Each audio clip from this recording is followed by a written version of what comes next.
10 best mobiles you can buy in 2024, our top picks for May. Looking for a new phone this month? With so many choices out there, it can be tough to decide. Do you want the one with the best features or the longest battery life? It can take a lot of time to research all the options. That's why we've put together a list of the best smartphones to buy this month. We've looked at things like features, battery life, and price to help you find the perfect phone. Some well-known brands like Apple and Samsung are trusted by many people because they've been around for a long time and make really good phones. But these brands can be expensive. However, they're popular because they're reliable and have lots of cool features. But there's also smaller companies making smartphones with great features at more affordable prices. These brands might not be as famous, but they still make good phones. And that's why our list includes phones from big brands and smaller ones too, to make it easier for you to decide which one to buy. Let's take a look at our top picks. Samsung Galaxy S21 Ultra for $449. Apple iPhone 15 Pro Max for $1,199. OnePlus 12 Pro for $523.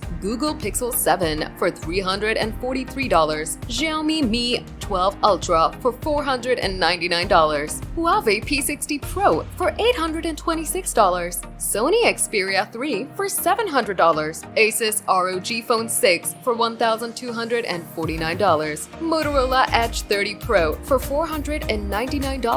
Nokia 10 for $497. No matter what you're looking for, there's a phone on this list that's perfect for you. GAD Insider's here to provide you with the latest information and help you make the right choice. Happy shopping!